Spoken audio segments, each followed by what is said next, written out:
Bienvenido a Reacciones, Investigaciones y Perspectivas. Yo soy tu creador emergente de contenido o relleno favorito, Mateus Bolson Rosarín. Bienvenido al episodio de hoy. Te comento que hoy vamos a leer un texto de Chomsky, una conferencia que dio él en vivo en 1989. Y esto se los quiero leer y analizar aquí en vivo para que vean la conexión entre el trabajo de Edward Bernays de propaganda y el trabajo de Chomsky de Manufacturing Consent. Pero antes que eso, quiero darles la bienvenida a una nueva sección que voy a hacer como agradecimiento a todos ustedes que comentan aquí en RIP. La verdad, para el tamaño de canal que somos y los views que obtienen mis videos, tenemos una cantidad masiva de comentarios. De veras, gracias totales por todos los comentarios. No puedo responderlos todos, pero a mí me gusta mucho leer los comentarios, me los tomo muy en serio, entonces siempre busco estar leyendo. Uno que otro lo comento, lo respondo, pero aquí les voy a responder dos de estos comentarios en vivo para que podamos pues ir generando comunidad, básicamente. Esa es la idea. Entonces, veo que cerré los comentarios, pero no pasa nada. Me tardo un segundito nada más aquí, YouTube, y me tengo que ir a Mateus Rusarín, Filosofía Moral, E20. Si le ponen así en su canal de, ¿cómo se llama? En su canal, en su YouTube, van a ver básicamente esto. El primer comentario decía honesto. Alguien dijo, déjame serte honesto. Aquí está, Bishop. Y el otro era beneficios. Entonces, sin más por el momento, qué bueno que lo resolví en vivo y en directo. Aquí estamos. Vámonos al análisis. Aquí ustedes ya pueden ver mi pantalla. Entonces, déjenme hago un poquito de zoom. Primer comentario viene de Bishop, 12 días atrás en mi video de filosofía moral. Lo voy a leer en vivo y responder en vivo, ¿ok? No me preparé, pero creo que son buenas preguntas y se me hace que les enseño aquí mucho de pensar en vivo, mis reacciones en vivo. Bien, dice, ¿hay algún argumento sobre qué decir cuando alguien me pone en duda sobre el hecho de hacer análisis, aprender cosas que son aparentemente inservibles para las personas? Normalmente hablo de cómo es que la filosofía puede ayudar a las personas a ser más críticas o doy mi opinión de algunos temas. Aclaro, tampoco sé demasiado. Muy bien dicho. Nadie sabe demasiado, la verdad. Todos sabemos poco, pero bueno, hay gente que opera de diferentes formas. En fin, suelo recibir comentarios tipo cállate. Lo importante es saber ganar dinero y viajar. Obviamente tienen muchas incongruencias. Bien, pero seré honesto. Estimado Bishop, qué bueno que eres honesto. Tienes que ser honesto. Dice, me frustra no saber qué responder cuando encuentro personas así, como un fuego que se enciende más por esa frustración. No porque no tenga una estructura clara, sino porque no consigo dar un mensaje contundente en el entorno en el que la instrumentalización del poder es lo que prevalece. Y no tanto el dar una opinión desde el respeto y la coherencia. ¿Qué puedo decir? Volveré a ser honesto. Si realmente dominara formulaciones y vean la calidad de los comentarios que recibo, soy muy agradecido con ustedes. Si realmente dominara formulaciones de argumentos, podría responder, así que también admitiré que no me he tomado el estudio filosófico con mucha seriedad. De cierta forma, la versión mental que tengo de mí no es la que tengo ahorita. No entendí eso. La versión mental que tengo de mí no es la que tengo ahorita. Ah, ok. Y eso está mal, pero lo estoy trabajando. Quizá podría estar lleno de autocrítica, pero lo dudo. Pues no paso más de 20 minutos diarios pues no paso más de 20 minutos diarios en redes sociales. ¿Podría darme alguna recomendación? Ignoro mi entorno. Realmente me parece fácil, pero no podría hacerlo si no tengo una buena razón para ignorar. Me frustra no responder con la misma convicción y contundencia que los que me suelen decir su opinión acerca de lo que yo hago. Quizá prestarles atención ya es un error, porque estoy infestando mi estructura mental de estructuras mentales que no me ayudan. Pero por favor, Mateus, si lees esto, quiero pedir un consejo y agradecerte por compartir conocimiento. Algún día pagaré alguna de tus clases cuando gane mi propio dinero, ya que en mi entorno sería impensable gastar dinero en clases de cosas que no sirven. Simplemente me conformaría con saber cómo actuar en esa situación. Me librarías estrés mental. Pues mira, compadre, gracias absolutas por tu comentario. Creo que tu comentario le habla a muchas personas. A mí definitivamente me habla. No hoy, sino que una persona que yo fui en el pasado. Te comento que, primero que nada, yo logré hacer todo lo que logré hacer al bajarle el volumen a esas voces, ¿ok? ¿Cómo le hice para bajarle el volumen a esas voces? ¿O por qué le bajé el volumen? Porque vas creciendo en el mundo y te van diciendo esa historia, ¿no? Te van diciendo, mira, eh, ponte a trabajar, ponte a ganar dinero, no te preocupes por nada, vive enfocado en ganar, consumir, en, ¿verdad? Hacer lo que todos hacen, básicamente, lo que todos hacemos, te dicen. Entonces, mucha gente, todos prácticamente estamos así, y es un tipo de sistema de indoctrinación que quieren que no hagamos preguntas difíciles. Pero cuidado, cuidado, mucho cuidado. Lo que nuestros padres quieren para nosotros es lo mejor para nosotros. No estoy diciendo que no le hagan caso a sus papás. Sus papás, tus papás, mis papás buscan siempre lo mejor para nosotros. Y eso, pues, significa tener algo que comer, empezando por ahí. Entonces, mi comentario no va para nada por ese lado. Yo lo que te pido hacer, adelantándome a mi respuesta, es todavía no hagas nada. No te toca a ti decirles, cállense, ustedes no saben nada, yo lo sé todo. No es tu momento ni lugar. ¿Por qué te lo digo? Porque me dices que todavía ni siquiera estudias filosofía. Entonces te pregunto, ¿sabes para qué es la filosofía? ¿Sabes qué es la filosofía? ¿O solo repites lo que yo te digo o lo que algunos otros creadores de relleno te dicen o lo poquito que entiendes de un libro? Entonces, mi recomendación es esta, calma, ¿ok? Calma. Sé que es muy molesto, sé que es muy raro, pero la verdad es que el darte cuenta de lo que realmente es la filosofía y qué hace la filosofía y luego qué no es la filosofía y qué no hace la filosofía, al distinguir esto bien, cuando sepas eso bien, cuando lo entiendas y lo sepas explicar, te va a tocar momentos en donde te van a hacer esas preguntas y vas a saber responder. Vas a saber exactamente qué decir hasta para burlarte de ellos, ¿ok? Pero cuidado, insisto, cuidado, cuidado, cuidado, porque si tú te tratas de burlar de la persona incorrecta en el momento incorrecto y con la cantidad de personas alrededor escuchándote incorrecta, te vas a meter en problemas, te vas a sentir humillado, te van a humillar, te vas a enojar, vas a acabar mal. Ten paciencia, no sé cuántos años tengas, no sé cuánta paciencia tengas, pero esto es una cosa de largo plazo. Y velo así, la mayoría de la gente piensa de esta manera. Entonces, estás desarrollando un tipo de forma de ver el mundo diferente.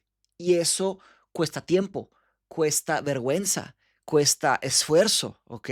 Entonces, ten calma. Ahora me puedes decir, Mateus, no tengo tiempo ni dinero para estudiar filosofía. Entonces, te va a tocar a largo plazo de tu vida encontrar el tiempo y el dinero para entender y estudiar lo que tú quieras y puedas, ¿verdad? Está horrible mi respuesta, no es una buena respuesta, pero el mundo en el que vivimos no facilita el entendimiento de la filosofía como un todo, especialmente en América Latina. Poca gente entiende lo constructivo, lo bueno que es la filosofía, a veces hasta para ganar más dinero, a veces hasta para viajar, ¿no? Simplemente a lo que voy es que la filosofía tiene que ver con las bases argumentativas y justificativas, ¿verdad? A veces teóricas, a veces prácticas, sobre cómo argumentar, cómo concluir ciertas y específicas cosas en un sentido moral, es decir, cómo vivir, cómo actuar, en un sentido epistemológico, es decir, cómo pensar, cómo justificar tus pensamientos, tu conocimiento, en un sentido estético, sobre arte, belleza y lo estético en sí, en un sentido lógico, cómo usar lógica y en un sentido metafísico, que es la estructura del entendimiento. Y muchas de las investigaciones son muy profundas y muy teóricas, como la metafísica, pero otras son muy prácticas y aplicables, como la filosofía moral, como cómo vivir.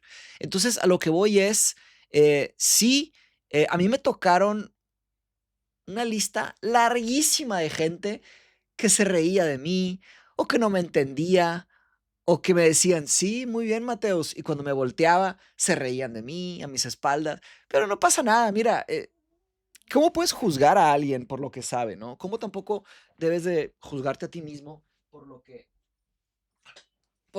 ay, viene Lara, por lo que sabes y no sabes? Entonces, paciencia y calma. Mi pregunta sería, ¿cómo vas a hacer esto, no? Espero que esto te traiga paz mental, que es lo que me pediste, que te libere de la ansiedad. No es momento ni hora. También mucha gente que no reflexiona sobre cómo vive o por qué vive de la forma en la que vive, no se dan cuenta que son víctimas de un tipo de propaganda, de lo que quieren que piensen que es lo bueno. ¿Quiénes son esos que quieren? Pues los dueños de la humanidad, los que comandan los sistemas políticos, los que comandan los sistemas económicos, los que comandan los sistemas religiosos, los que comandan los sistemas educativos. Entonces, no tienes por qué ofenderte, porque en realidad esa opinión que te están dando ni siquiera es auténtica. Probablemente las personas ni lo están, ni lo están en realidad meditando a detalle. Pero en fin, este comentario estuvo en mi clase de muestra de filosofía moral del grupo de 20 que está a punto de arrancar. Ahora, me paso al segundo comentario que viene de Ramón Preciado. Me sorprendería mucho si fueran bots estas dos personas, o bueno, estos dos bots, si son bots. Yo sospecho que no. ¿Cómo sé? Difícil decirlo. Difícil decir por qué sospecho que no es un bot.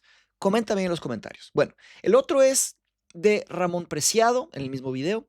Si le ponen Mateus Rosarín Filosofía Moral E20, les va a salir. Dice, Mateus, creo que has hecho un estupendo trabajo enseñando lo que es la ética y en lo personal ha sido de mis temas favoritos, pero me gustaría saber cuál es tu punto de vista acerca de qué beneficios tiene. Por ejemplo, pienso que un beneficio lógico y medible es el mundo, es medible en el mundo, es que las personas que te rodean pueden verte y seguir tus pasos tratando de actuar de la mejor manera, dando el ejemplo, ¿verdad? Pero ¿crees que también existe algo místico o algún tipo de recompensa que te dé el actuar de manera buena en el mundo? Bien, primero, sobre lo del ejemplo, muy bien, ese es un gran motivo y puede ser motivo suficiente, ¿verdad? Para propagar mejores acciones en el mundo. Bien, Aristóteles, por ejemplo, pensaba que es lo que tenemos que hacer, ¿no? La base de su ética de virtud es, como ser humano, tienes la capacidad de reconocer virtud en el mundo, es decir, excelencia de carácter. Entonces, ve al mundo, encuentra virtud y cópiate. Es decir, practica, emula lo que ves de excelencia, replícalo hasta que se haga tuyo. Y esto va a convertirse en una virtud tuya y esto te va a hacer más virtuoso. Pero ¿cómo sabes? Pues tienes que reflexionar, tienes que observar, tienes que practicar, tienes que reiterar y así vas buscando más y más excelencia. Pero bueno, tu pregunta entonces, ¿qué beneficios tienes? Que si tiene algo místico, no, yo no creo que hay nada místico por ahí. Claro que reconozco que hay cosas que todavía no entendemos, eso es fácil de decir. Muchas cosas que todavía no entendemos. Creo que la palabra místico la usamos como un comodín, todavía la usamos para todo eso que no entendemos, la llamamos místico o sobrenatural o otras cosas.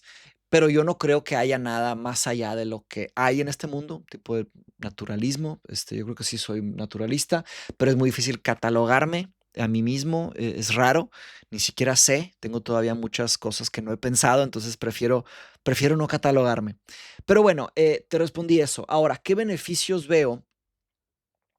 ¿Qué beneficios tiene medibles en el mundo? Bien, primero que nada, al estudiar filosofía moral, al estudiar ética, tú estás tomándote en serio, o más en serio, la calidad de tus decisiones en el mundo. ¿Por qué? Porque la filosofía moral es elementalmente el estudio de la acción, cómo actúas, cuáles son las mejores o peores acciones. Lo he dicho a mis alumnos de filosofía moral, todos vamos a tener que decidir millones o miles de millones de cosas, depende de cómo lo midas, pero la calidad de tus decisiones y a qué van a llevar tus decisiones, eso está en juego.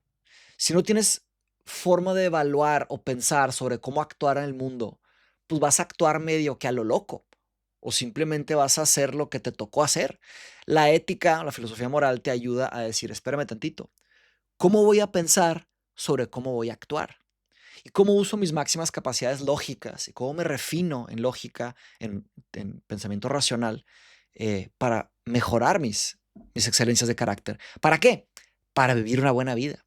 Ese es el mayor beneficio de estudiar la ética. Bueno, yo pienso, ¿verdad? Yo argumento que el mayor beneficio es personal. Se me hace que la ética o la filosofía moral, que son lo mismo, es un estudio íntimamente personal, en donde tú estás estudiando cómo podrías vivir mejor. Es incómodo, a nadie le gusta que le digan, tú no hagas esto, no hagas esto, pero bueno, no es que les decimos eso, sino que estudiamos las mejores teorías que buscan los mejores criterios sobre cómo actuar y cómo vivir. Fíjate que no hablé ni siquiera sobre la bondad en el mundo, no hablé sobre mejorar las cosas, aunque sí pienso que la ética aumenta hacer las cosas bien, entonces aumenta de alguna forma la bondad en el mundo y también aumenta el que hagamos mejor las cosas, que mejoremos en algunos sentidos. Hay una falta de ética brutal en el mundo, entonces ahí hay algo enorme que debamos de hacer.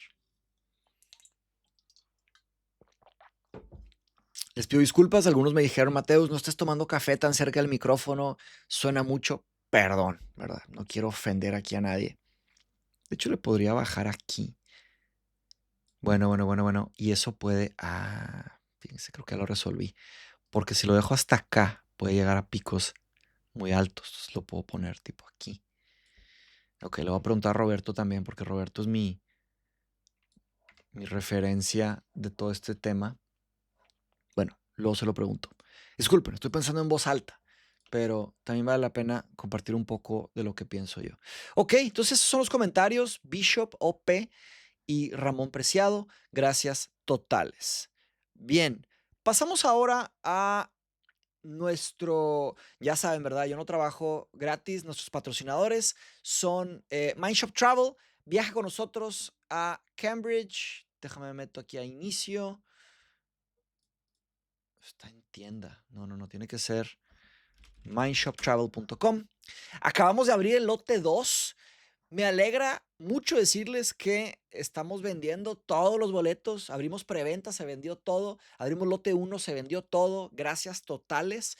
Ya abrimos el lote 2. Entonces, si quieres ya comprar tu boleto, cómpralo. Entra a mindshoptravel.com. Hacemos viajes académicos y también con un toque de turismo aquí en Cambridge. El próximo viaje es en abril y métete a mindshoptravel.com y verás todo.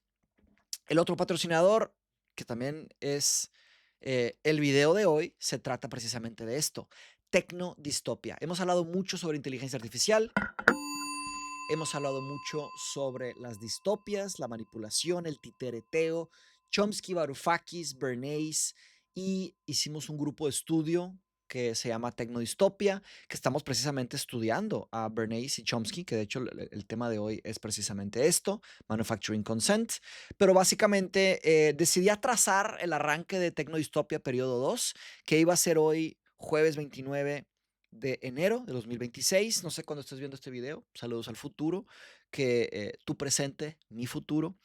Y te mando este mensaje desde el pasado. Gracias totales. El próximo periodo de Tecnodistopia va a ser el 5 de febrero, ¿ok? 5 de febrero es cuando va a ser el próximo periodo de Tecnodistopia. Si te quieres unir, todavía hay tiempo. Aquí en la descripción te voy a poner el link para que te unas. Ok, vámonos al video. No falta la persona que dice, nah, hombre, bríncate la primera parte, vete directo al video, en fin. ¿Por qué estoy haciendo esto? Porque pienso que tengo un rol importante, o puedo tener un rol importante, pero depende de mí cómo y con qué tan éxito lo voy a poder efectuar, que es mejorar nuestro entendimiento de algunos temas que he estudiado mucho. Entonces, entre todo esto, decidí escribir una teoría sobre la manipulación que usan los dueños de las inteligencias artificiales para manipularnos a todos los demás. Entonces, para construir esta teoría, que quiero construir aquí en vivo, quiero escribirla con ustedes, estamos leyendo Edward Bernays, que es la propaganda, y luego vamos a leer Manufacturing Consent, de Noam Chomsky. Entonces, en español dice Los Guardianes de la Libertad, no sé por qué, según yo, es la manufactura del consentimiento, pero viene de el consentimiento manufacturado, que viene del periodista Walter Lippmann, ¿ok? Un intelectual estadounidense. Bien, entonces, el próximo periodo de dialéctica, el periodo 2, vamos a leer el capítulo 5, 6, 7 y 8 de propaganda y terminamos el libro.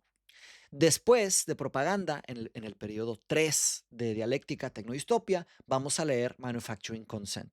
Esos lugares van a ser muy codiciados y los van a tener aquellos que se queden en la dialéctica, ¿ok? Y luego, pues a largo plazo vamos a seguir leyendo y estudiando juntos. Y solo hay 20 lugares y no hay más, ¿ok? Entonces, en los comentarios voy a poner el link por si te quieres unir a este trabajo. Bien, entonces, ¿qué vamos a leer hoy? Yo les traduje al español, que es otro trabajo que estoy haciendo. De hecho, me está ayudando Axel Gámez, saludos a Axel, que él traduce en Wikipedia de textos que están solamente en inglés, los está pasando al español. Lo que yo hice aquí fue una pequeña traducción de esta clase. Esta es una clase de Chomsky que se llama Manufacturing Consent, la economía política de los medios masivos, en la Universidad de Wisconsin-Madison, el 15 de marzo. Ya este link creo que no jala. El 15 de marzo de 1989. No, sí, aquí está. Sigue aquí. Entonces, aquí está. Si lo quieren encontrar, les pongo el link ahí en la descripción. Está en chomsky.info, pero son 52 largas páginas. Lo que yo hice fue traducirles las primeras 8 páginas al idioma español. Creo que hay un tipo de justicia, ¿cómo le podemos llamar? Por idioma, que la verdad es que no tenemos acceso a mucho del trabajo que está atrapado en inglés. Entonces creo que si queremos entender a mucho de lo que controla la humanidad, tenemos que traducir. Entonces aquí está la traducción de esto. ¿Estamos bien? ¿Al 100? Ok. Espero haya corregido el tema del... Ok. Venga. Entonces, este fue un discurso pronunciado en la Universidad de Wisconsin-Madison el 15 de marzo de 1989. Hola, dice Chomsky. Bueno, permítanme comenzar con 2 acontecimientos recientes, ambos ampliamente difundidos. El primero tiene que ver con el famoso caso de Salman Rushdie. Perdón, un paréntesis. Estoy leyendo esto porque aquí menciona Bernays. Quiero hacer un puente entre Edward Bernays y Noam Chomsky para que entiendan por qué estamos leyendo Bernays. ¿Ok? Bien, entonces vamos a darle.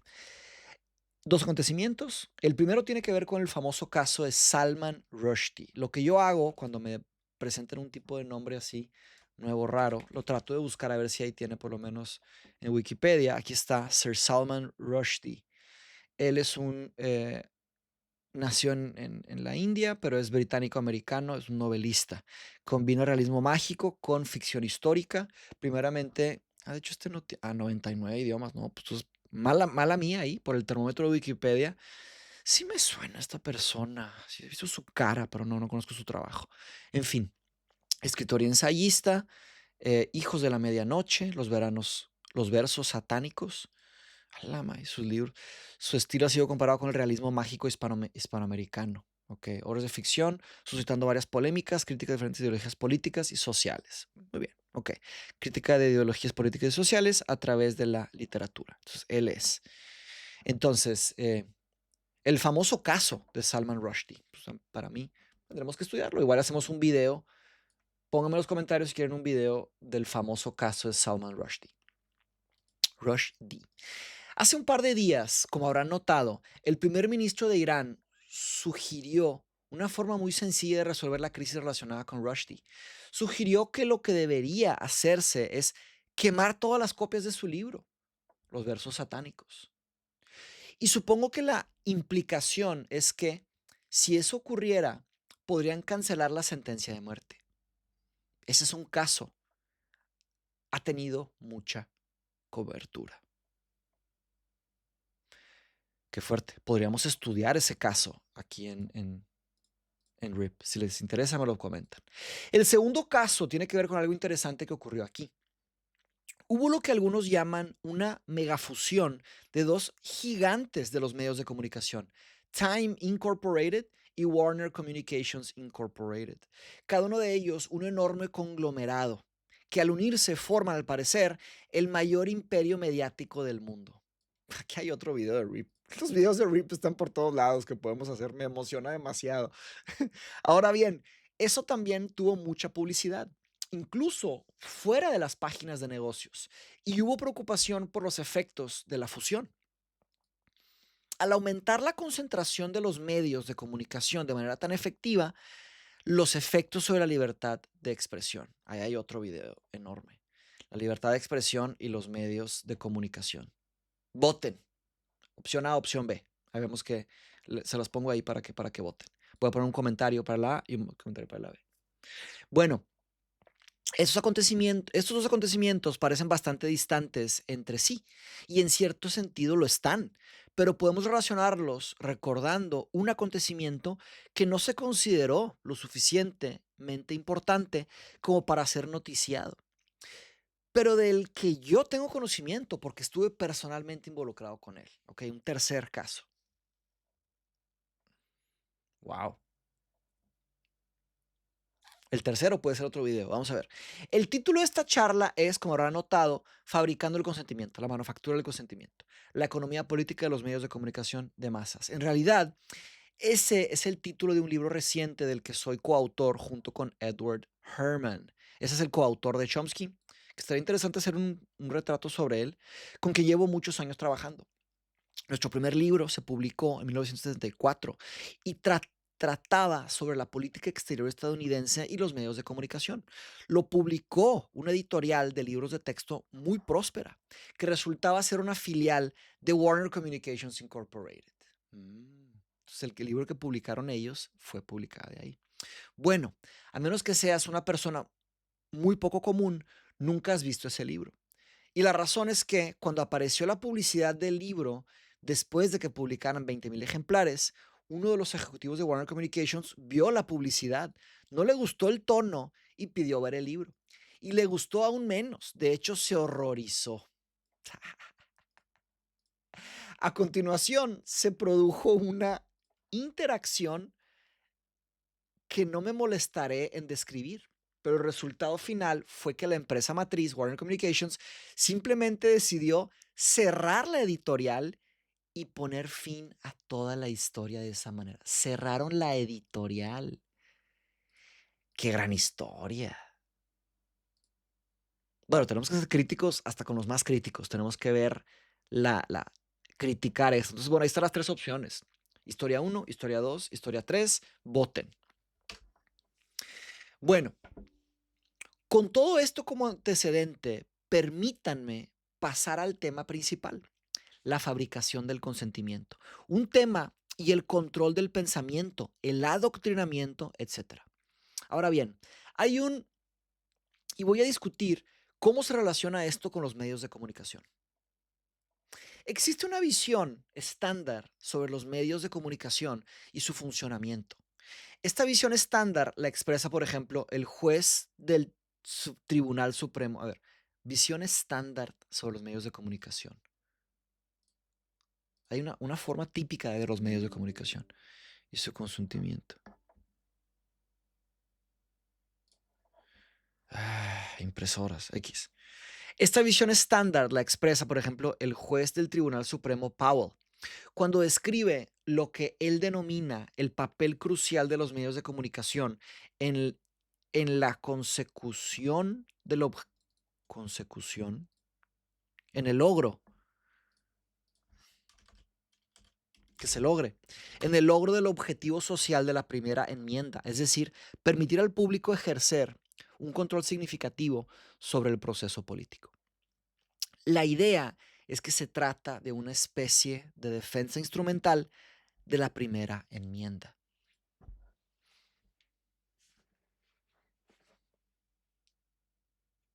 La primera enmienda, the First Amendment. Ya, disculpen, aquí hay un tema de traducción. The First Amendment Wiki de los Estados Unidos, de la Constitución Americana. Está en 37 idiomas. Vamos a ver, seguro está en español. Ahí está en español. Ok, la primera enmienda. ¿Me siguen? ¿Aquí están? No se me distraigan. Venga. La primera enmienda a la Constitución de Estados Unidos prohíbe la creación de cualquier ley con respecto al establecimiento oficial de una religión, que impida su libre práctica, que reduzca la libertad de expresión, que vulnere la libertad de prensa, que interfiera con el derecho de reunión pacífica o que prohíba el solicitar una compensación por agravios gubernamentales. Digo, claro que es un tema más largo que solo esto, ¿verdad? Pero aquí está el texto. El Congreso no podrá hacer ninguna ley con respecto al establecimiento de la religión, ni prohibiendo la libre práctica de la misma, ni limitando la libertad de expresión, ni de prensa, ni el derecho a la asamblea pacífica de las personas, ni de solicitar al gobierno una comprensión de agravios. Compensación de agravios. Qué complicado es todo esto. Pero, en fin, algún jurídico nos podría hablar de todo esto. La reparación económica que recibe la víctima por daños físicos, emocionales o materiales causados por negligencia o dolor. O dolo en otra persona. Ok. Bien, creo que con eso tenemos la idea, ¿no? No podría hacer ninguna ley respecto a... Ok, entonces este juez...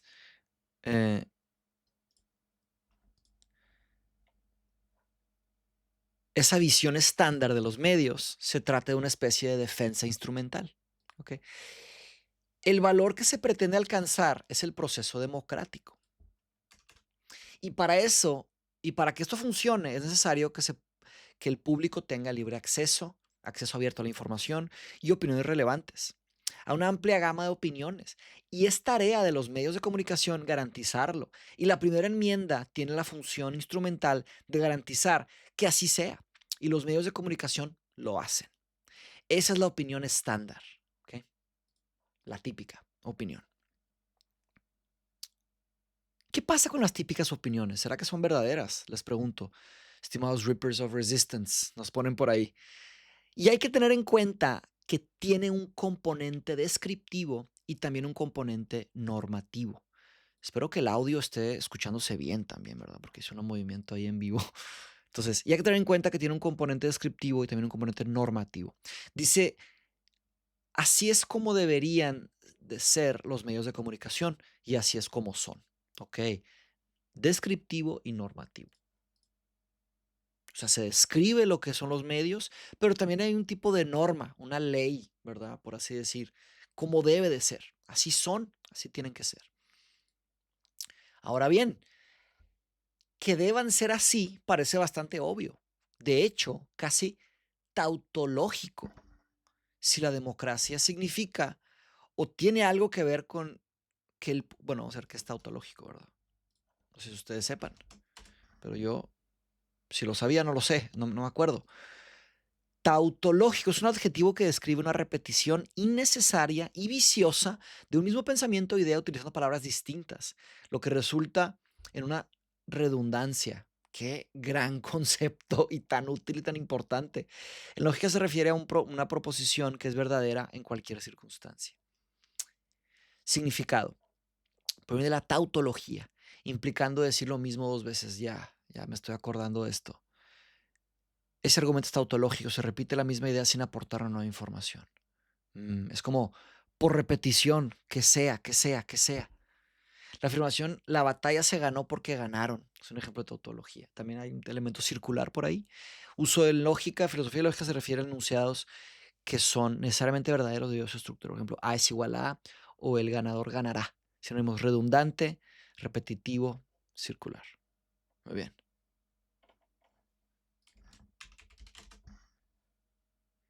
Tautology se puede referir a muchas cosas. En lógica proporcional, en gramática, en retórica. Una verdad redundante. Interesante. Podríamos hacer un video de tautología o una clase, una mini clase. Podríamos hacer un segmento que se llama mini clases, RIP, mini clases. Eh, quiero hacer demasiadas cosas. No tengo tiempo. Ayúdenme, raza. Cáiganle a estudiar con nosotros. Apóyennos para que sigamos creciendo. Entonces, una tautología es una fórmula bien formada que resulta verdadera para cualquier interpretación. Qué peligro. Constitución de una tabla de verdad, un método efectivo para determinar la forma. Ok. Ufale. Tablas de verdad. Podríamos hacer un video de lógica de tablas de verdad. En fin, regresemos. Bien. Quiero ver de dónde viene tautología.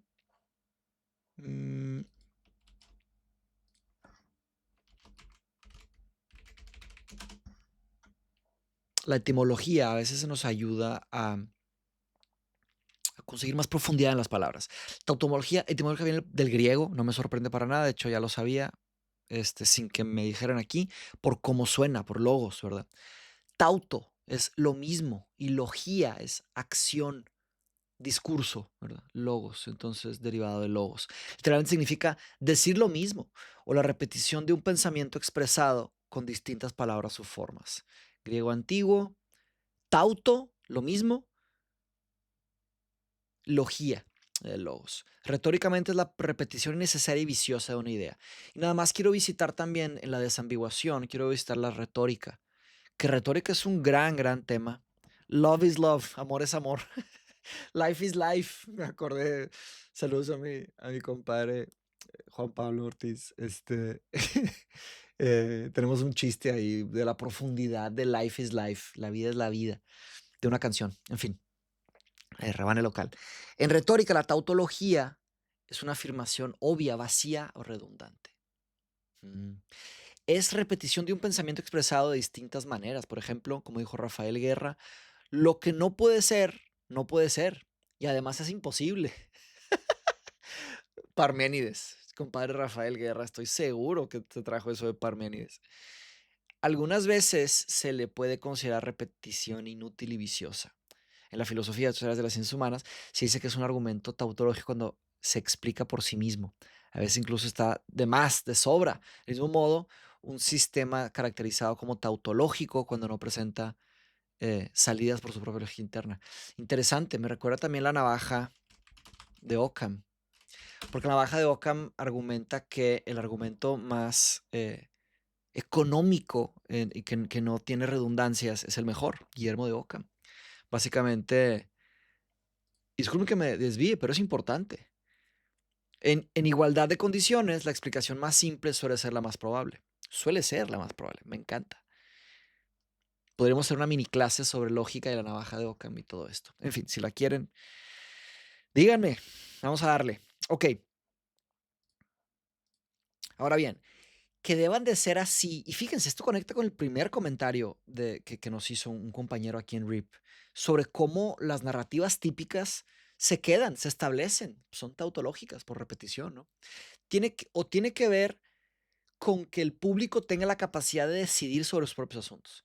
Bueno, repetimos. Ahora bien, que deba ser así parece bastante obvio, de hecho, casi tautológico. Si la democracia significa o tiene algo que ver con que el público tenga la capacidad de decidir sobre los propios asuntos, es evidente que presupone información, ¿sí? Y que piensen, ¿verdad? Es la base de la democracia. Y eso significa que el sistema de información en una sociedad libre tendría que cumplir esa función. Dado que parece tan obvio, vale la pena tener en cuenta que existe una opinión contraria. Quiero que se queden los ojos.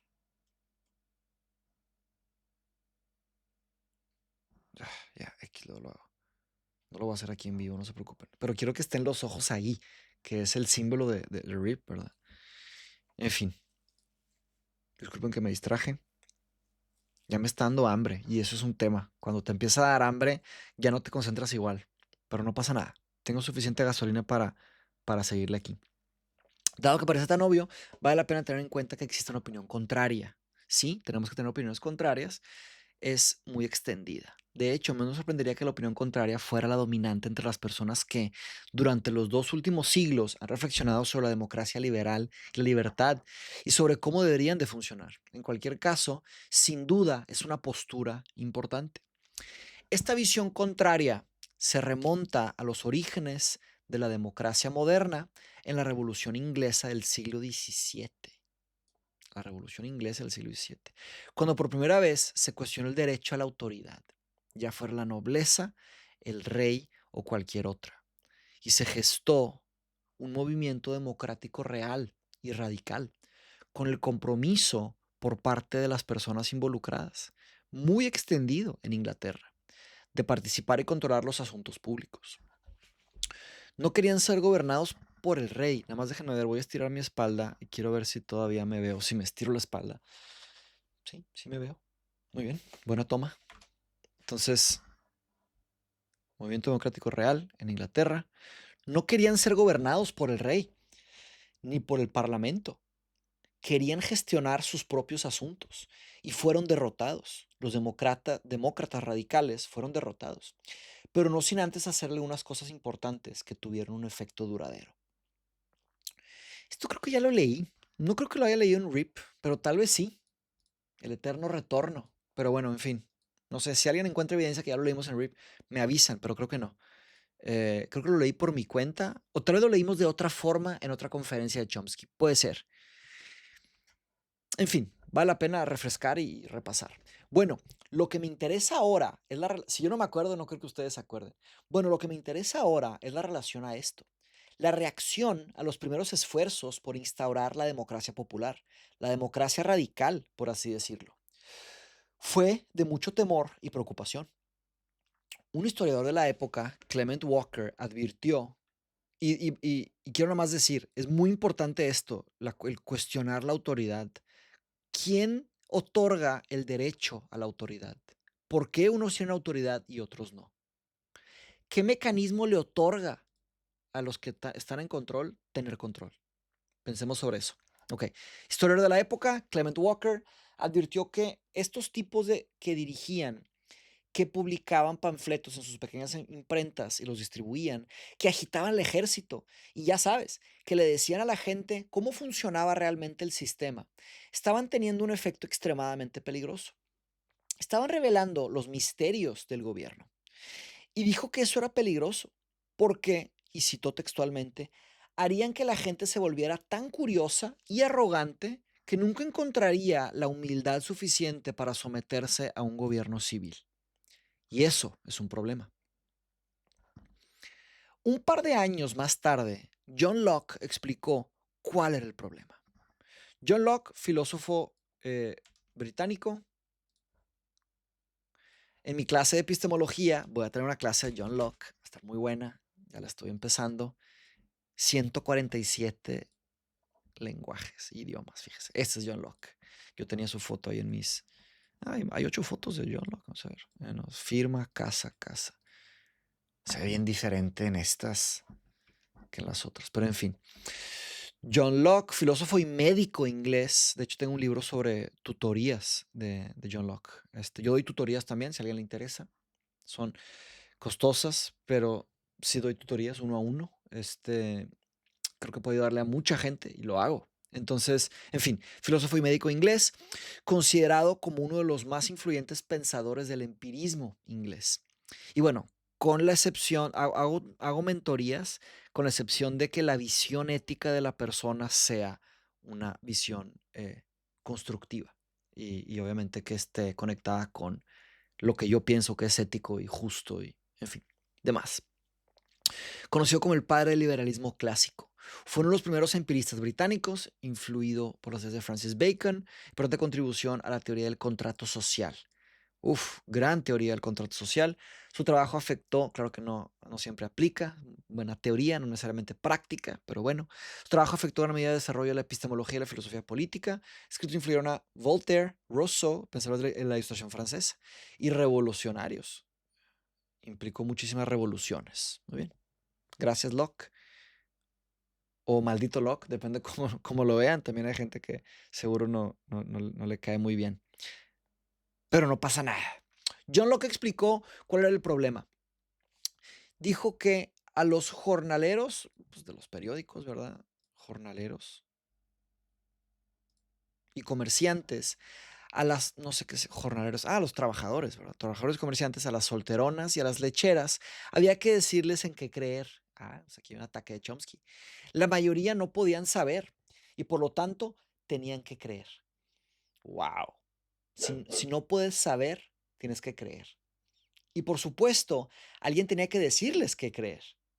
Ahora bien, hay una versión moderna de eso.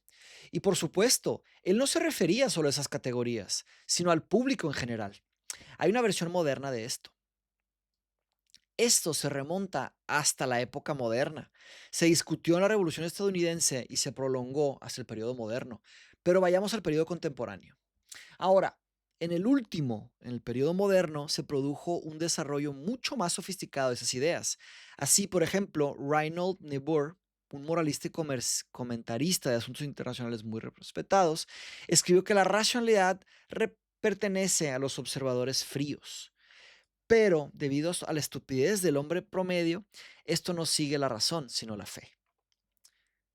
Otro personaje importante en esta investigación, Reinhold Niebuhr, es un eticista. Bueno, teólogo reformado, eticista, comentador en las políticas y en otras cosas. 28 idiomas, ahí está el español. Teólogo, filósofo y politólogo estadounidense. Como politólogo está considerado como los principales representantes teóricos llamado realismo político estadounidense, junto con Hans, se atribuye plegar la serenidad. Obras, muchas obras. Interesante. Ok. Moralista y comentarista es un respetado. Ok. Y esta fe ingenua, qué fuerte, debió estudiar del hombre promedio, no sigue la razón, sino la fe. Y esta fe ingenua requiere que se desarrollen las ilusiones necesarias. Es bien duro cómo la gente abusa de la fe y de la bondad de las personas promedio. O de todos nosotros, ¿verdad? Los creadores de mitos deben pronunciar simplificaciones excesivas y emocionalmente potentes para mantener a la persona común en el camino, debido a la estupidez del hombre medio. Esa es básicamente la misma opinión. Walter Lippmann, decano de los periodistas estadounidenses, es el hombre que acuñó la expresión fabricación del consentimiento. Descubrió la fabricación del consentimiento. Oigan, permítanme un minuto. Si alguien tiene que echarse un descanso, perdón, tengo que hacer una cosa rápida. Aquí nada más.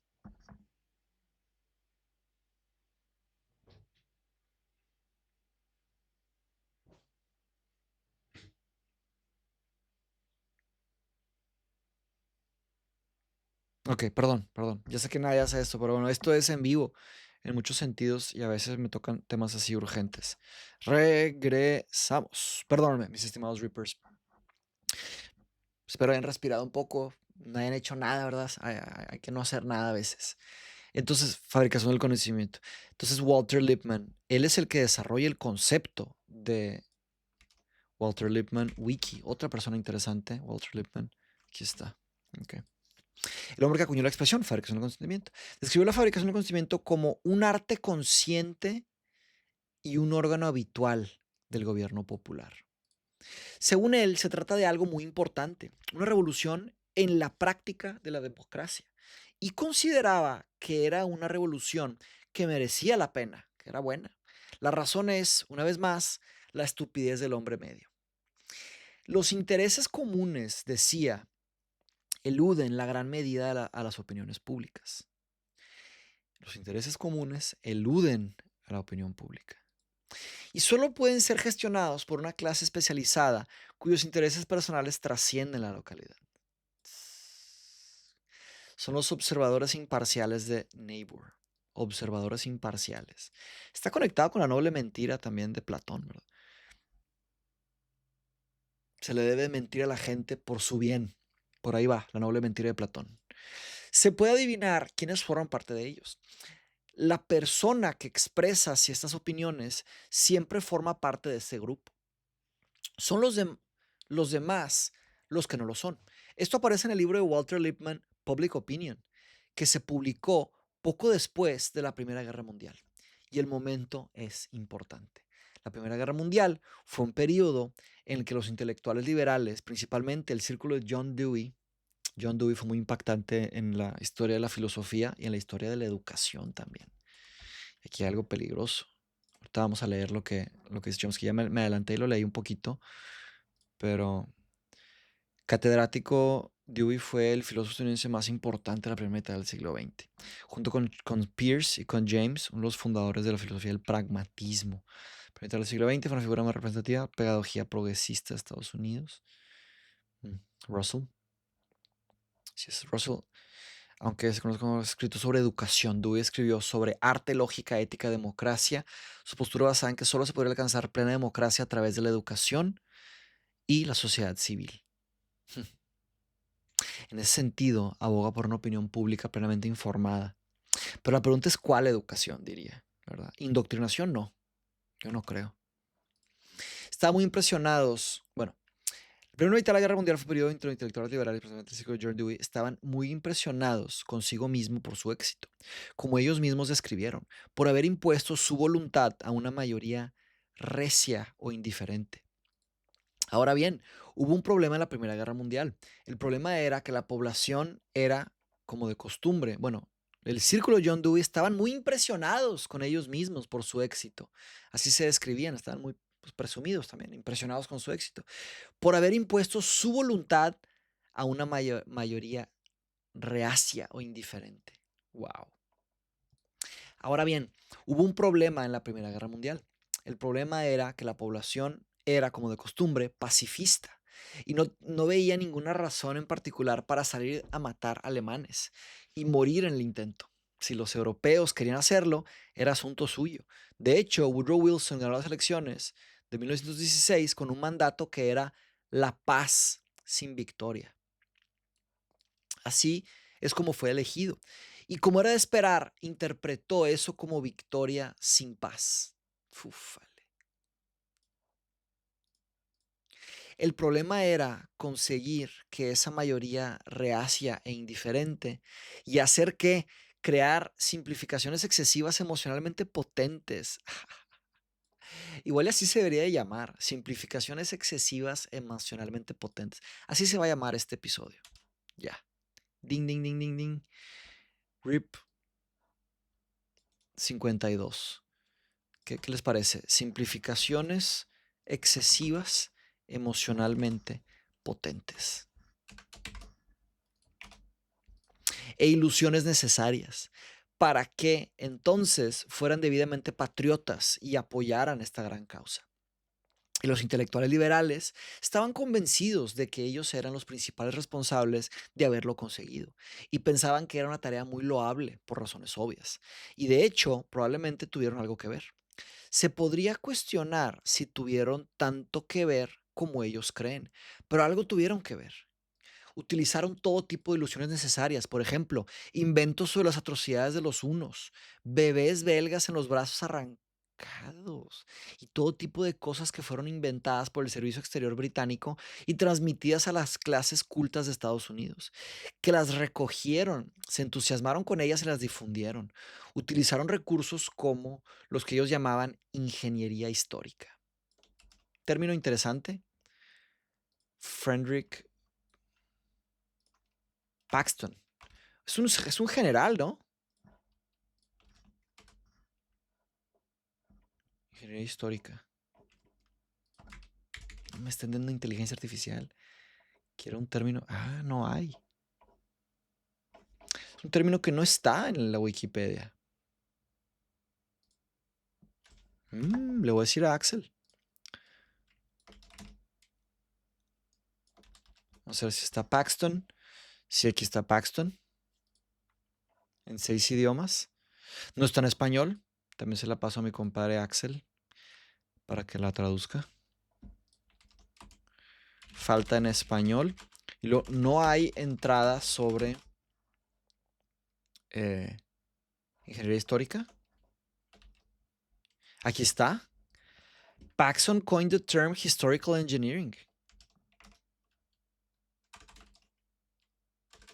No hay ingeniería histórica.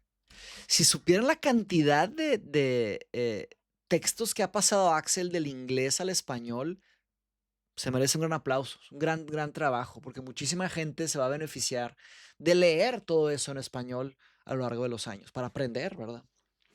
En fin, yo debería trabajar para Wikipedia. ¿Cómo puedo trabajar para Wikipedia? Ayúdenme. ¿Alguien conoce a alguien allá en Wikipedia? Mándenles mi currículum a ver cómo los puedo apoyar de alguna manera. Pero en fin, ok, ingeniería histórica. Vamos a ver. Historical Engineering, Frederick Paxton. No, pero esto lo voy a abrir en otra. Describe the wartime work he had done with revising the textbooks to suit the mood of the era of the World War. Hijo de su madre, eso es cambiar los libros de historia. Cambiar los libros de historia es una cosa tan... Malditos humanos. Malditos nosotros, ¿verdad? Para describir... ¿Qué está pasando aquí? Se apagó mi monitor. ¿Me están hackeando otra vez? Para escribir el trabajo que había realizado durante la guerra, revisando los libros de texto para adaptarlos al espíritu de la época, al espíritu, no es espíritu, es al sentimiento, al estado de ánimo de la época. ¿Qué pasó, Deep L? Expresando los problemas con la guerra, cómo ganarla. Pero bueno, en fin, sí, aquí está. De hecho, cito a Wikipedia. Se fijan, mucho de la inteligencia artificial viene de Wikipedia. Y esto es un ensayo de University of Cambridge. Estoy sesgado. Me gusta mucho esta universidad. Pero bueno, sé que también ha perpetuado mucho elitismo. Tratan de no hacerlo más, pero bueno, es complicado. En fin. Un historiador estadounidense que fue fundador de un grupo llamado Junta Nacional para el Servicio Histórico. Se trataba de un grupo de historiadores.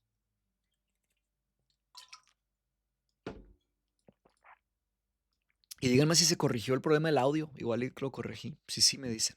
Grupo de historiadores que se reunieron para servir al Estado explicando los problemas de la guerra para que pudiéramos ganarla mejor. Eso es ingeniería histórica. Sobres. La administración, Wilson estableció la que creo que fue la primera agencia oficial de la propaganda del país, llamada Comisión Creel. Hay otro video de RIP. Sí, RIP. Si quieren, Comisión Creel. Otro video interesante. Committee of Public. Sí. Creel. El Creel Committee. ¿Está en español? Sí, sí está. Comité de Información Pública. ¿Por qué Alemania quiere paz? Cada americano debería saber por qué entramos a esta guerra. Cada americano debería saber por qué este conflicto debe de continuar hasta que logremos nuestros objetivos. Las publicaciones listadas aquí te van a dar esta información. Agencia independiente del gobierno de Estados Unidos para influenciar. Gran influencer este. Es un fantástico influencer. Creada para influenciar la opinión pública. Los influencers influenciamos la opinión pública. No sé si esto es una sorpresa para ti. Espero que no.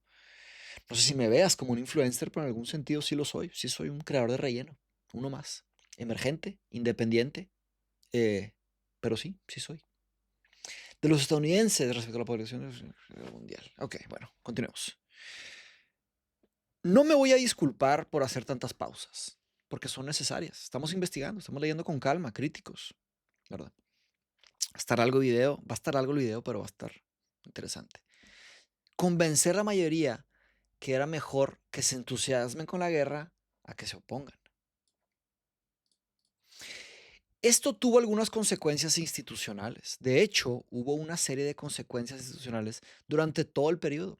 Una de ellas fue la creación de la Policía Política Nacional, el FBI, Policía Política Nacional, que desde entonces se ha dedicado al control del pensamiento y la represión de la libertad. Sobres.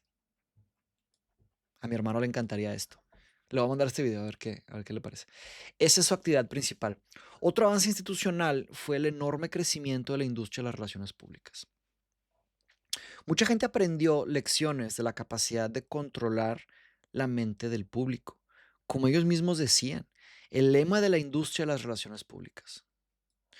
Una de las personas que salió de la Comisión Creel fue un hombre llamado Edward Bernays. Se me pone la piel chinita. Aquí está. Hijos. Una de las personas que salió de la Comisión Creel fue un hombre llamado Edward Bernays. Salió de ahí. Bernays. Bueno, antes que nada, Policía política, policía política. La policía política es el servicio de la policía que generalmente opera en secreto para mantener la seguridad nacional contra amenazas internas del Estado. El centro de la policía política es una característica de los regímenes totalitarios.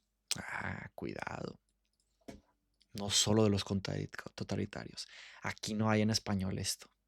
No hay un Wikipedia en español. Axel, te lo mando. ¿Y por qué insisto en que hayan cosas en Wikipedia en español? Pues primero, para los que se preocupan por encontrar y criticar y argumentar sobre qué es y qué no es y qué va y qué no va y buscar buenas fuentes y cuidadosas, esas personas usan Wikipedia, la neta. Nos han dicho que Wikipedia es nos dijeron cuando éramos muy jóvenes que Wikipedia era el malo, era una mala fuente de investigación, pero se ha convertido en una gran fuente. Obviamente, Wikipedia es una fuente de fuentes, véanlo así. Y mucho de la inteligencia artificial está entrenada con Wikipedia. Entonces, mucho de la calidad que puede haber de inteligencia artificial está conectado directamente con la calidad que hay en Wikipedia. Y pues por idioma, ¿verdad? En fin, muy interesante esto, ¿eh? Muy interesante esto. Una investigación fantástica la de Chomsky. Seguro mucha gente la trató de matar o de destruir, de eliminar, censurar, ¿verdad? Una de las personas que salió de Comisión Queer fue Edward Bernays, que se convirtió en el santo patrón de la industria de las relaciones públicas. La industria de las relaciones públicas. Es lo que estamos leyendo en Tecnodistopia. Vengan a leer propaganda con Edward Bernays. Hay creo que 4 lugares disponibles y van a volar. Ahí está el link en los comentarios. No se lo pierdan. Se trata de una industria grande y sustancial que en realidad es una creación estadounidense, aunque desde entonces se ha extendido por otras partes del mundo. Se dedica a controlar la opinión pública, citando de nuevo sus publicaciones, a educar al pueblo estadounidense sobre los hechos económicos de la vida para garantizar un clima favorable para los negocios y, por supuesto, una comprensión adecuada de los intereses comunes. Échenle un vistazo.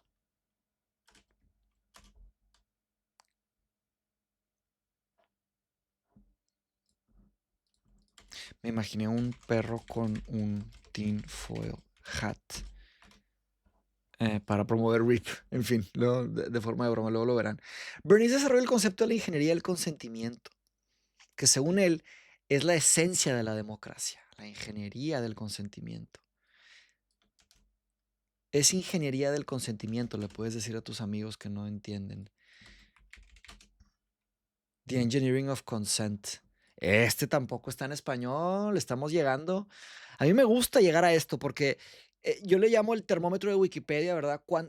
En cuántos idiomas está el concepto, el tema, la persona, etcétera. Y pues, esto está muy bajo, está muy frío. Otro para Axel. Es un ensayo de Bernays. Ah, The Engineering Consent. Es un ensayo. Y luego hay un libro. En sus palabras, Bernays describe la ingeniería del consentimiento como el uso y esto es inteligencia artificial. Esto es inteligencia artificial. ¿Por qué lo digo? Porque es utilizar principios ingenieriles para el manejo humano. Claro, es más maquiavélico que eso, es para el manejo del pensamiento humano o para la organización del lenguaje humano, la argumentación humana, la mente humana. Pero bueno, vamos a traducirlo bien sin especular. Siento que estoy descubriendo algo muy interesante. Me dicen si sí o si no. Si no les interesa, pues váyanse a otro lado. No se crean. Me dicen qué le falta, qué le sobra acá. Vamos platicando. Uso de un enfoque de ingeniería, es decir, acciones basadas en... le piqué control F, perdón. Perdón. No sé cuánto llevo en control F, disculpen. El uso de la ingeniería... Jesus. Tengo que hacer así. Cuando le pico control C, a poco se cambia. No. El uso de un enfoque de ingeniería, acciones basadas únicamente en el consentimiento profundo de la situación y en la aplicación de principios científicos y prácticas probadas con el fin de conseguir que las personas apoyen ideas y programas.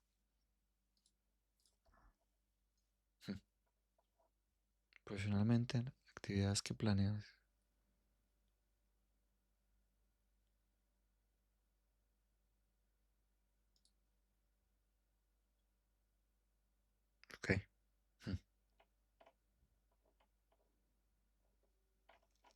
Wow, me quedo sin palabras.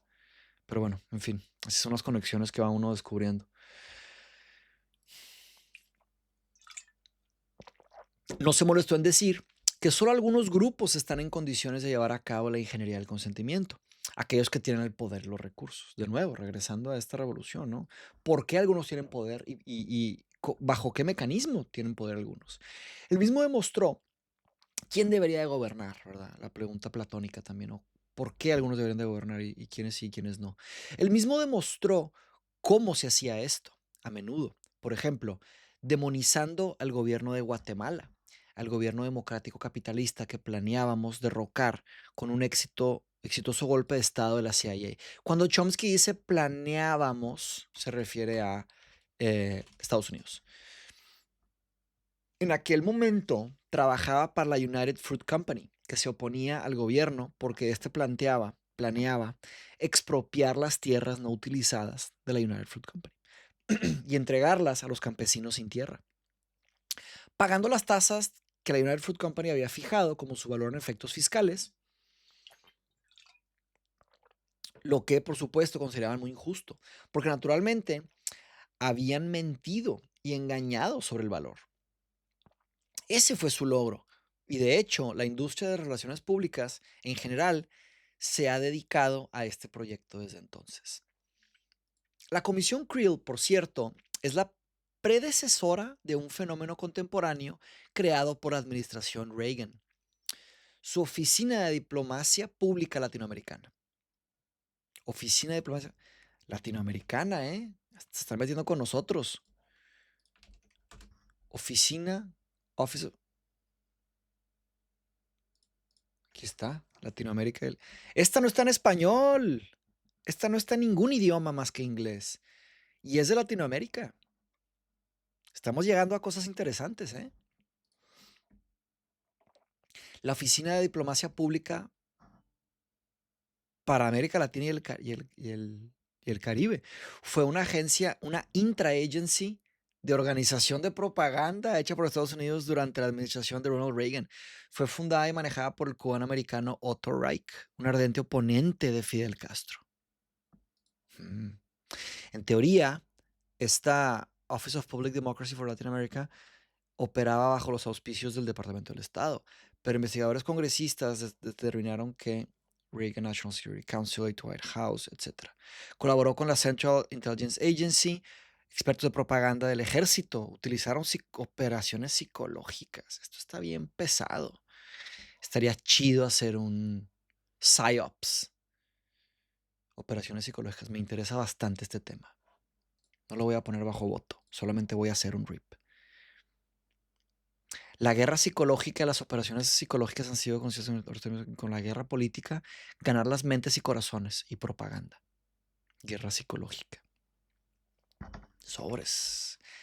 Si piensan que no estamos en una guerra psicológica, están equivocados. Todos somos parte de esto. Por eso le recomendé a mi compadre Roberto Videodrome. Se lo recomendé en el pasado creativo que grabamos. Véanla, vean Videodrome. Gran película. Ya la hablamos aquí en este segmento llamado RIP. Se trata con diferencia de que la mayor agencia de propaganda de la historia de Estados Unidos y quizá una de las mayores de cualquier gobierno occidental también dedicaba a controlar la opinión pública. Se dedicaba principalmente a controlar el debate y la discusión sobre Centroamérica, a demonizar a los sandinistas. ¿Sandinistas? Disculpen, no sé qué es un sandinista. Ah, de Nicaragua. No, la verdad, no sabía, tenía ni idea. Un partido político. De Sandino. Como dijo uno de sus funcionarios, y al movilizar el apoyo de los estados terroristas de Estados Unidos dentro de la región. Y lo hacía enmarcando el debate, intimidando a los críticos y produciendo inventos que luego los medios de comunicación repetían alegremente. Por ejemplo, uno muy famoso, solo para ilustrar algunos de sus logros, fue cuando Ronald Reagan, en 1986, el año que nací yo, 1986, leyó un discurso espectacular y eficaz que convenció al Congreso para que votara a favor de destinar $100 millones en ayuda a los contras, justo después de que la Corte Internacional de Justicia hubiera denunciado a los Estados Unidos por el uso ilegal de la fuerza y les hubiera instado a poner fin a esta agresión. Este discurso fue extremadamente eficaz. Describía toda la letanía de crímenes nicaragüenses y terminaba diciendo que estos comunistas en realidad admiten que están planeando conquistar el hemisferio y socavarnos a todos. Sobres. Ellos mismos dicen que están llevando a cabo una revolución sin fronteras. Esa fue la perorata, perdón. No sé qué es eso. La matraca, la cháchara, la conversación. ¿Qué es esto? Perorata. Gran, larga, aburrida conversación. Ok. Así es como terminó, ya sabes, con gran entusiasmo. El Congreso votó la ayuda y la administración de Reagan declaró que esto significaba la guerra, que era una guerra real y todo el mundo estaba emocionado y feliz. Ahora bien, esa frase, revolución sin fronteras, ya se había utilizado anteriormente. Se había utilizado en un folleto del Departamento de Estado titulado Revolución sin fronteras.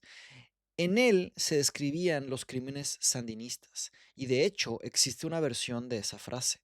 La frase aparece o algo parecido en un discurso del comandante sandinista Tomás Borge. En él decía que los sandinistas nicaragüenses esperaban construir una especie de sociedad modelo, una sociedad que funcionara tan bien y atendiera tan bien las necesidades de los pobres que otros se sintieran inclinados a intentar hacer lo mismo por sí mismos.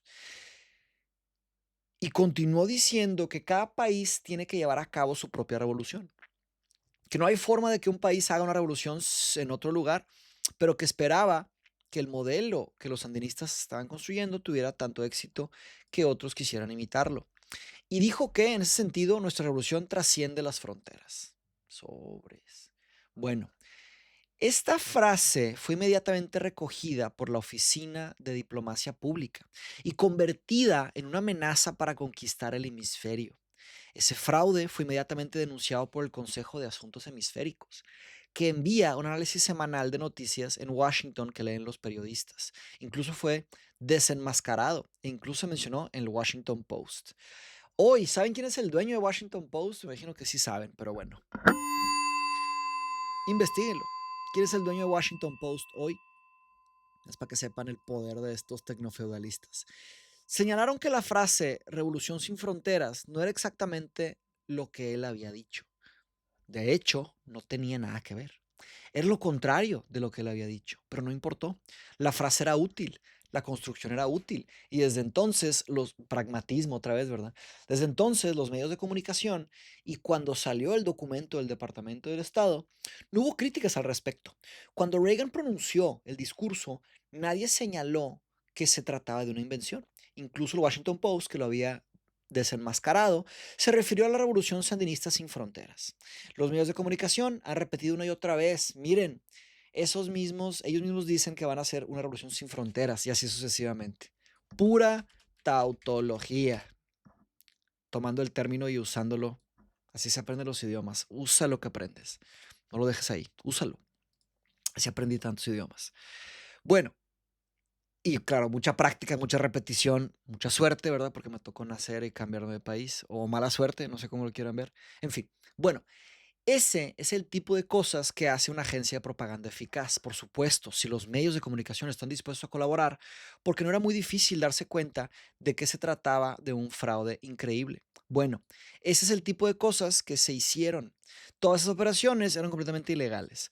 Hubo un informe de Congreso al respecto, el informe general de la GAO, que simplemente señalaba que, por supuesto, eran ilegales, que se llevaban a cabo desde el Consejo de Seguridad Nacional y que no estaban permitidos hacer propaganda a los estadounidenses. Pero tuvo mucho éxito. ¿Estamos bien aquí? Cuando esto se reveló durante las audiencias del Irán Contras, del Irán, contras. Un alto funcionario de la diplomacia de la administración describió las actividades de la Oficina Diplomática Pública como uno de los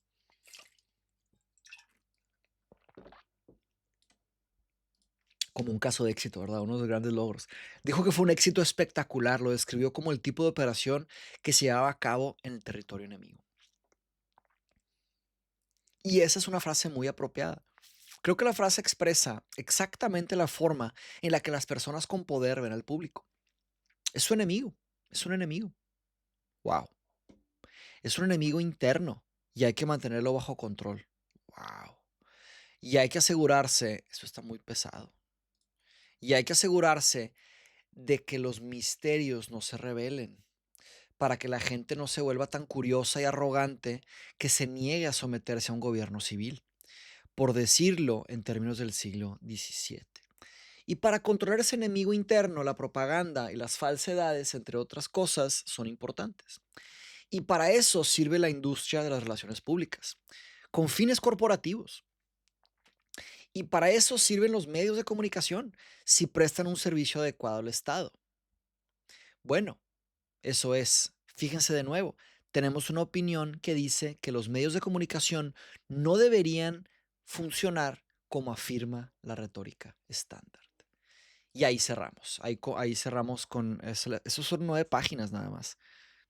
Está larguísimo el documento, son 52 páginas. De hecho, aquí tengo más, solamente porque están estos ojos, que no supe cómo, digo, no que no supe cómo, lo hice medio rápido, pero básicamente lo que quisiera hacer es básicamente que los ojos se queden atrás. ¿Qué piensan sobre esto? Behind text. Qué cosa, ¿no? Todo lo que hay perverso escondido atrás del mundo, que nadie nos quiere revelar, que nadie nos quiere decir, la mayoría de las cosas.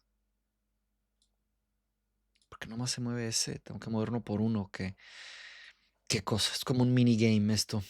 Fíjense que es muy desesperanzador estar leyendo cosas así. Como que la verdad pesa en la mente, pesa en el ojo. Es una cosa rara, pero tenemos que leerlo, tenemos que entender qué son todas estas cosas y lentamente vamos a ir abriendo nuestros ojos. Creo que de eso se trata RIP. RIP se trata de que entendamos un poco mejor lo que es la humanidad, lo que es eh, el control humano, el titereteo. Yo por eso hice esta sección. Esta sección es mi forma de investigar con ustedes y a veces sin ustedes qué está pasando con el mundo, cómo nos controlan, como les he dicho, la filosofía de la manipulación, el control estatal, el control mental, el control de tus sueños, el control de tus miedos. Es raro, ¿verdad? Pero bueno. ¿Será que están comprando y vendiendo nuestras vidas como si fuéramos ganado? Tal vez sí. Pónganme qué opinan en sus comentarios. Espero no estén desanimados. Espero estén motivados para seguir como yo lo estoy. Que no los confunda mi tono. Y eso es todo, estimados Reapers of Resistance. Fue un video largo, más arriba del promedio. Y los patrocinadores, ¿por qué les doy patrocinadores? Sé que están hartos y Mateo, ya no nos vendes cosas, no estés fregando. Pero la verdad es que para que yo avance con mis metas, ¿verdad? Para que yo consiga avanzar con mi vida, yo tengo que vender cosas, no se puede. Si quieres, no me compres nada, pero si en algún momento piensas que te ha agregado valor a tu vida, que te ha aportado algo, considera, ¿verdad? Leer mi libro o suscribirte a algo de las cosas que yo hago. Considera apoyar este canal. Considera estudiar conmigo filosofía, que a eso es lo que realmente me dedico. Esto es solo una forma de explorar otros de mis intereses y conocer nuevos alumnos, conocer nueva gente. Fuerte abrazo. Los patrocinadores son Mindshop Travel, viaja con nosotros a Cambridge, vente acá, va a estar buenísimo el viaje de abril y seguiremos haciendo viajes. No sé en qué año viste este video, pero mete a mindshoptravel.com y probablemente va a haber un video, ya me toca ir a cocinar y comer, va a haber un viaje para ti a Cambridge o a otro lugar. Y el segundo patrocinador es Tecnodistopia. Esto sí, es más que nada para los que están en el presente. Me gustaría hacerlo el resto de mi vida, Tecnodistopia, largos años y escribir con ustedes un doctorado en vivo. Ese es mi plan, ese es mi sueño, uno de mis sueños, porque no me alcanza un doctorado como tal. Quiero hacer un doctorado aquí con ustedes, estaría increíble. Claro que no es lo mismo, pero estaría interesante, ¿no? Escribir un doctorado y que sea supervisado por ustedes. Eh, ¿Qué sería eso? ¿Un doctorado popular? No sé, doctorado en vivo. O una tontería. También se vale decir. Tecnodistopia, link en la descripción, mindshoptravel.com. Gracias totales, absolutas, distópicas. Hasta la próxima. Bye bye.